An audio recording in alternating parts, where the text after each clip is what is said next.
Hi US welcome to BRK job alerts. నేను మీ స్వీయ వర్మ. ఈరోజు మనతో పాటు స్టూడియోలో ఉన్నారు Shaik Afsar garu. Hi sir. Hello. Highest salary పోర్టియో ఎంప్లాయీస్కి ఎంత ఉంటుంది? సో ఇప్పుడు ఉన్న స్టాఫ్లో మన దగ్గర ఎక్స్పీరియన్స్ వాళ్ళకి 24 దాకా పోతుందండి సార్. ఎన్ని 24 ఇయర్స్ ఎక్స్పీరియన్స్ ఉంటే 24? ఇది మన 10 years ఎక్స్పీరియన్స్ చూడమండి. 3 క్రైటీరియా చూస్తాం మనం. వీళ్ళకి శాలరీ ఇంక్రిమెంట్ ఎలా అవుతుందంటే వీళ్ళు టెన్యూరిటీ అవసరం లేదు, ఎన్ని రోజులు ఉన్నారు అనేసి. వాళ్ళు ఏమంటే పేషెంట్ ఫీడ్బ్యాక్ మంచిగా వచ్చిందా, ఓకే. కొన్ని అపాయింట్మెంట్స్ లైక్ మన దగ్గర క్రైటీరియా ఉన్నాయి. ఫస్ట్ చెప్పాను నేను 3 months అని, 100 appointments, then 300 appointments, then 500 appointments, then 600 appointment. వాళ్ళు 600 విజిట్ కంప్లీట్ చేసుకున్న తక్షణమే దేని salary can go up to 24,000 rupees. So అలా ఉంటుంది అనమాట. వీళ్ళ శాలరీ ఇంక్రీజ్ అవుతూనే ఉంటుంది.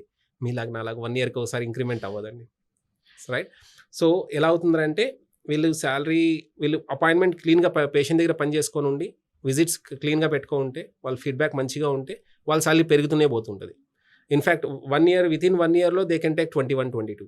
పోర్టియోలో ఒక ఎంప్లాయీ ఇన్ని ఇయర్స్ వర్క్ చేయొచ్చు, రిటైర్మెంట్ అని ఉంటుందా? దేర్ విష్ అండి. మనం ఏజ్ క్రైటీరియా పెట్టాం కదా, 35 years దాకా 35 years దాకా మనం యాక్సెప్ట్ చేస్తామని. కానీ కొన్ని ఎక్స్పీరియన్స్ స్టాఫ్ ఉంటారు, కొన్ని పేషెంట్ దగ్గర సెట్ అయిపోతారు. Like example to talk, I have 16 staff, 16 మంది స్టాఫ్ ఉన్నారు, 7 ఏళ్ళుగా ఒకే పేషెంట్ దగ్గర ఉన్నారు. They are not coming out. వస్తారు, లీవ్లో ఊరికి వెళ్తారు, 5 days 10 days లీవ్ ఫినిష్ చేసుకుంటారు, మళ్ళీ వచ్చి అదే పేషెంట్ దగ్గర ఉంటారు. 7 yearsగా ఉన్నారు. వాళ్ళ ఏజ్ ఆల్మోస్ట్ 30, 35, 36 వెళ్ళిపోయింది. They still working until client accept చేస్తున్నా నాకేం ప్రాబ్లం లేదు. Let them have, because their family members లాగా వాళ్ళు అడాప్ట్ చేసుకునేస్తారు. సో ఎగ్జాంపుల్ చెప్పాలంటే వాళ్ళ ఊరికి వెళ్ళేటప్పుడు వాళ్ళు జార్ఖండ్ వాళ్ళ ఊరికి వెళ్ళేటప్పుడు క్లయింటే ఫ్లైట్ టికెట్ బుక్ చేసి పంపిస్తారు అక్కడ. సో అలా ఫ్యామిలీ మెంబర్స్ లాగా కలిసిపోయారు కాబట్టి వాళ్ళకి ఇబ్బంది ఉండదు. సో ఓన్లీ ఏమంటే వాళ్ళకి ఏజ్ లిమిట్ ఉండదు. వాళ్ళు ఎంత ట్రస్ట్గా పని చేసుకొని పేషెంట్ ట్రస్ట్ ఎంత జల్దీ గెయిన్ చేస్తారో వాళ్ళు అంతకాలం ఇక్కడ పని చేసుకోవచ్చు, ప్రాబ్లం ఏముండదు. ఇన్ కేస్ కంప్లైంట్స్ వస్తూనే ఉన్నాయి బ్యాక్ టు బ్యాక్ అంటే యాక్షన్ తీసుకోవాల్సి వస్తుంది. సో అలాంటి సిచ్యువేషన్ తప్పితే దే కెన్ వర్క్ టు 40-45+ కూడా వర్క్ చేసుకోవచ్చు, పేషెంట్ కంప్లైంట్ లేనంత వరకు.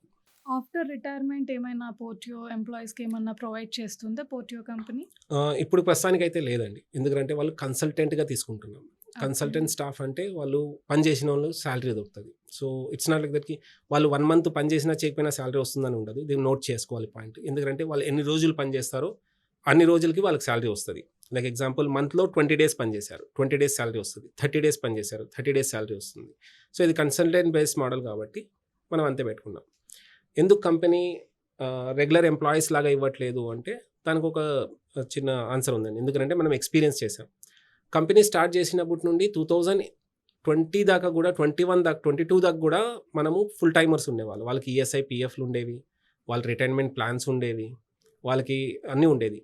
ఒకసారి ఏమైందంటే నా పర్సనల్ ఎక్స్పీరియన్స్ ఇది, ఒక బ్యాచ్ స్టాఫ్ 27 members అనుకుంటాను, వాళ్ళు వచ్చి నా దగ్గర గొడవ పడ్డారు.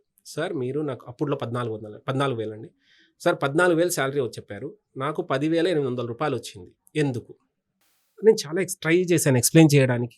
చూడండి, అది ఈఎస్ఐ పిఎఫ్ అని ఉంటాయి. పిఎఫ్ అంటే మీ సేవింగ్స్, మీకు ఫ్యూచర్లో ఉపయోగపడుతుంది, దీంట్లో మీకు పెన్షన్ ప్లాన్స్ ఉంటాయి.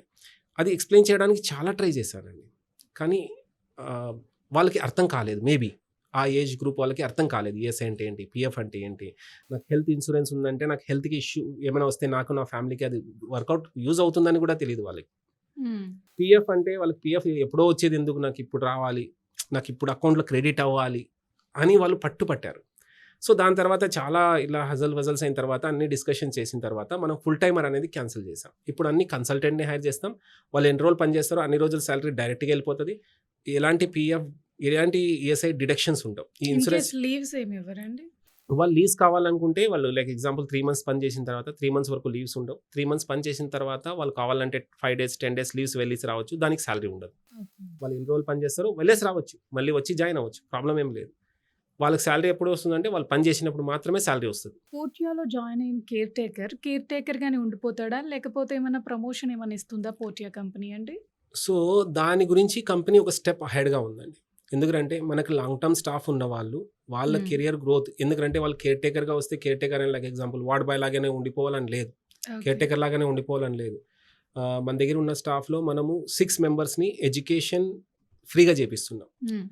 దీంట్లో హైయర్ ఎడ్యుకేషన్ ఏముంటుంది, జీడిఏ కోర్స్ తర్వాత జిఎన్ఎం ఉంటుంది, నర్సింగ్, మెడికల్ నర్స్. ఓకే. మనం చాలా వినింటాం మెడికల్ నర్స్ అని. హాస్పిటల్‌లో నర్సులు ఉంటారు, ఇంజెక్షన్‌లు గుచ్చుతూ ఉంటారు. రైట్? మెడికల్ నర్స్ కోర్స్ అనేది కంపెనీ చేపిస్తుంది, కంపెనీ ఫండ్‌తో. దానికి ఏమిరంటే వాళ్ళు విల్లింగ్‌గా ఉండాలి.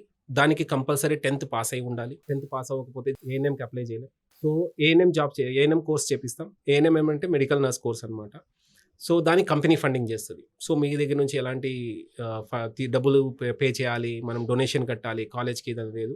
మీరు పని చేసుకుంటానే పేషెంట్ ఇంట్లో చాలా ఖాళీ టైం ఉంటుంది. స్టే మోడల్లో ఉండే వాళ్ళకి, 12 అవర్స్లో ఉండే వాళ్ళకి హాస్టల్కి వచ్చిన తర్వాత టైం ఉంటుంది. సో వాళ్ళు ఆరాంగా చదువుకోవచ్చు. వీకెండ్స్లో క్లాసెస్ ఉంటాయి. సో వీళ్ళకి కంపెనీ ఫండ్ చేస్తుందండి వాళ్ళ ఎడ్యుకేషన్ కొని. ఎవరైనా అలా ఇంట్రెస్ట్గా ఉండి నేను కెరీర్లో గ్రో అవ్వాలి అనేవాళ్ళు ఇక్కడ మినిమం 1 ఇయర్ పని చేయాలి. పోర్టియాలో 1 ఇయర్ పని చేసి కంపెనీకి ట్రస్ట్ వస్తే ఎస్ వీళ్ళు లాంగ్ టర్మ్గా మన దగ్గర పని చేస్తారనిపిస్తే, వాళ్ళు మంచి ఫీడ్బ్యాక్ ఉంటే పేషెంట్ దగ్గర వాళ్ళ నాలెడ్జ్ని చూసి మనము ప్రమోట్ చేస్తాం అనమాట. వాళ్ళని కాలేజ్కి రికమెండ్ చేస్తాం. సో మనం కంపెనీ ఫండ్ చేస్తుంది.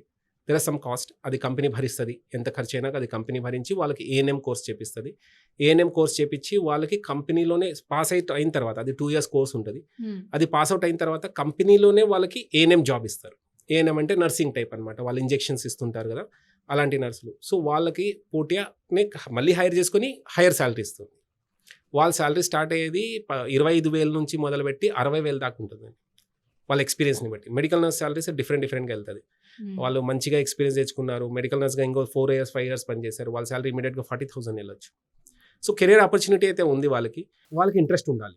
వాళ్ళ ఇంట్రెస్ట్ ఉండి నేను చేసుకోగలను, నేను కెరీర్లో పైకి రావాలని ఇది ఉంటే కనుక మనం ఖచ్చితంగా వాళ్ళ హైయర్ ఎడ్యుకేషన్కి మనం ప్రమోట్ చేస్తూ ఉంటాం. అప్సర్ గారు, పోర్టియా కంపెనీలో ఓన్లీ కేర్ టేకర్స్ జాబ్స్ కాకుండా ఇంకేమేం జాబ్స్ ఉంటాయి? లైక్ ఫిజియోథెరపిస్ట్, ఎవరైనా BPT, MPT, masters in degree physiotherapies or diploma in physiotherapist చేసింటే వాళ్ళకి జాబ్స్ ఉంటాయి. MBBS doctors, medical nurses like GNM, BSc medical nurses, and మన దగ్గర న్యూట్రిషనిస్ట్ ఉంటారు, మన దగ్గర ల్యాబ్ టెక్నీషియన్స్ ఉంటారు. సో ఎటువంటి మెడికల్ యాక్టివిటీ చేసినా సర్జన్స్ కాకుండా మిగతా అందరినీ హైర్ చేసుకుంటాం. ఒక సర్జన్స్ కాకుండా ఫిజిషియన్స్ నుండి మొదలుపెట్టి టెక్నీషియన్స్, ల్యాబ్ టెక్నీషియన్స్ దాకా అందరినీ హైర్ చేస్తాం. సో అన్ని సర్వీసెస్ అవైలబుల్ ఉన్నాయి కాబట్టి వాళ్ళందరినీ హైర్ చేస్తుంటాం. ఎలా హైర్ చేసుకుంటారు వీళ్ళని? యూజువల్గా మనము క్యాంపస్ కాలేజెస్లో వెళ్తాం, క్యాంపస్లో హైర్ చేస్తాం. మనకి కేర్ టేకర్ అంత హ్యూజ్ రిక్వైర్మెంట్ లేకపోయినా medical nurses yes we hire every month 15 to 20 medical nurses. వాళ్ళు జిఎన్ఎం చేసినా, బీఎస్సీ చేసినా కూడా వాళ్ళు వచ్చి జాయిన్ అవ్వచ్చు. సో దానికి క్రైటీరియా వేరే ఉంటుంది, ఇంటర్వ్యూ ప్రాసెస్ వేరే ఉంటుంది కేర్ టేకర్ లాగా కాకుండా. ఎందుకంటే వాళ్ళు వర్కింగ్ ప్రొఫెషనల్స్ కాబట్టి, బ్లూ కాలర్ జాబ్ కాదు, వైట్ కాలర్ జాబ్ కాబట్టి వాళ్ళకి ఇంటర్వ్యూ మెథడ్ వేరేగా ఉంటుంది. వాళ్ళ ఎడ్యుకేషన్ని బట్టి, వాళ్ళ ఎక్స్పీరియన్స్ని బట్టి ఉంటుంది. సో ఆ ప్రకారంగా హైర్ చేస్తుంటాం. So any working like medical person can apply for a job. అప్సర్ గారు, మీకు నా నుంచే నేను ధన్యవాదాలు చెప్పాలనుకుంటున్నాను. ఎందుకంటే నాకు తెలిసిన వాళ్ళే చదువుకుని చాలామంది ఖాళీగా ఉన్నారు. ఎందుకంటే గవర్నమెంట్ జాబ్స్ రాక, వేరే కంపెనీస్ చుట్టూ రెజ్యూమేస్ పెట్టుకుని తిరగలేక, వాళ్ళందరికీ ఈ ఇంటర్వ్యూ చాలా యూజ్ అవుతుంది. ఎందుకంటే వాళ్ళు ఇంత చదువుకున్నావు, నువ్వేం చేయట్లేదని కొంతమంది అంటారు, నువ్వేం చదువుకోలేదని వాళ్ళని తిడతారు. అలాంటి ప్రతి ఒక్కరికి ఇంటర్వ్యూ ఉపయోగపడుతుంది బికాజ్ ఆఫ్ యూ. ఈ పోర్టియా పేరు చెప్పి ప్రతి మందికి ఉపాధి కల్పించి వాళ్ళ కాళ్ళ మీద వాళ్ళని నిలబడి బ్రతికేలా చేస్తున్నారు. And self employment is the most important ఈ రోజుల్లో. ఆ సెల్ఫ్ ఎంప్లాయ్మెంట్ లేకపోతే ఏమవుతుందంటే ప్రతి ఒక్కరు తక్కువ చేసి చూసేస్తారు. చూశారు కదండి అప్సర్ గారు ఎంత చక్కగా వివరించారో ఈచ్ అండ్ ఎవ్రీథింగ్ని. మీరు చూసి ఈ ఇంటర్వ్యూ కనుక మీరు చూస్తుంటే మీరు ఖచ్చితంగా అదృష్టవంతులే. ఎందుకంటే 10th పాస్ అయినా ఫెయిల్ అయినా మీరు ఖచ్చితంగా ఈ జాబ్కి అర్హులే. ఎందుకంటే మీరు చదువుకోలేదనో లేకపోతే 10th మీరు ఫెయిల్ అయ్యారని మిమ్మల్ని రిజెక్ట్ చేయరు. మీరు అప్లై చేసుకుని మీకు సేవ చేయాలనే భావన మీ మనసులో ఉంటే ఈ జాబ్కి మీరు అప్లై చేసుకోవచ్చు. ఎలా అప్లై చేసుకోవాలనేది స్క్రీన్ మీద ఉన్న నెంబర్లను చూసి కాల్ చేసి కనుక్కోండి.